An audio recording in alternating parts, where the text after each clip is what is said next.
Hey, what's up guys, and thanks for joining us for round 2 of our COVID camping trip. Last week we finished up in Stanley, Idaho. Today we're stopping in Grant County Fairgrounds. There wasn't much to see, but there was to eat, with fresh Walla Walla onions and jalapenos, some ribeye and other choice cuts grilled to perfection by Adam, Madre's homemade salsa, and most importantly, 된장찌개, soybean soup, like miso but better. The next morning, we headed southwest through the Umpqua National Forest, ending up at Crater Lake. Crater Lake is this fantastic volcano that blew a long time ago and subsequently filled with rainwater. There is a road that goes around the outside rim that's accessible mostly only during summer. And you can get some epic views of Wizard Island. Visibility wasn't excellent at this day, but you get the idea. And the evening was spent serenading each other around the campfire. Next morning, we had the Korean go-to Shin Ramen Cup. If you know, you know, this stuff is legit, tasty, and with some eggs, unbeatable. And we made sure to take advantage of the local hikes in the area as well. The next morning, we loaded up the RV and headed west again, this time to the Rogue River.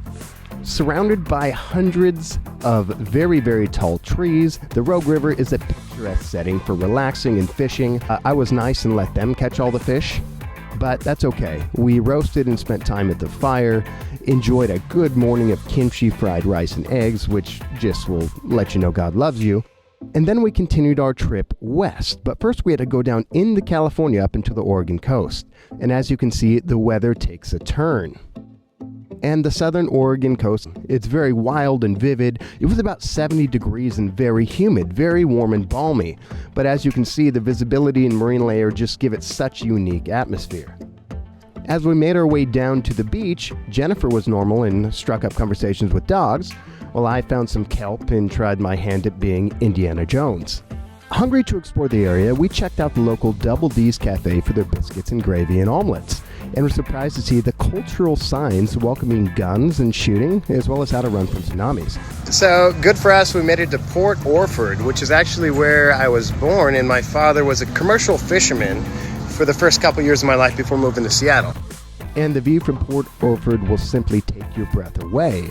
My dad actually went out in these seas every day. And this is a battle rock. Check out the history of that, it's pretty intense.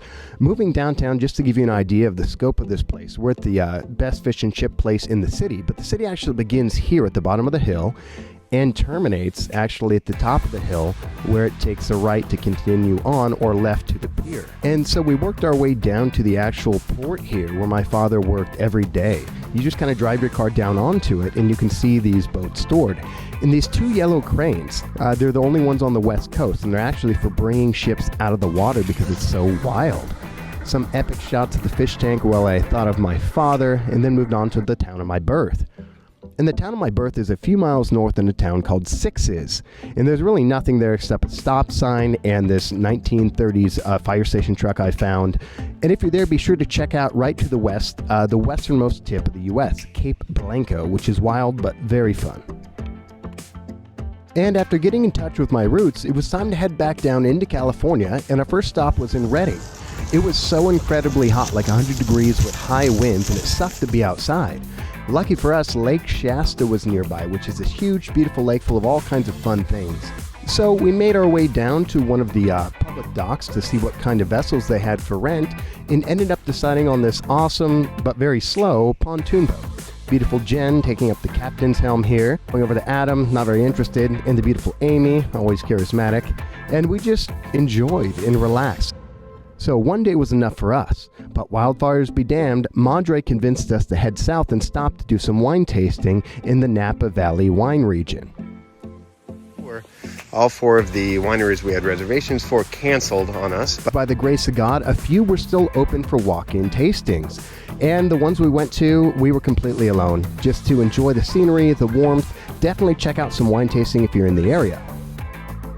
From there, it was a 6.5-hour shot down to LA. There was this huge fender sitting on I-5, and I could not avoid it. I was bounded between 2 semis, and I just smashed the heck out of the cab. But Jen's dad is a total stud, and after letting me sweat for a few minutes, said he would take care of the damages so long as we went and got him his favorite LA street tacos. Done and done. So the time has finally come to say goodbye to old Bessie. Old Bessie. Old Bessie's been good to us. She's been good to us. Guys, thanks so much for joining us and getting to know me and the Cha family a little bit. Thanks for watching, like and subscribe, and we'll see you next week.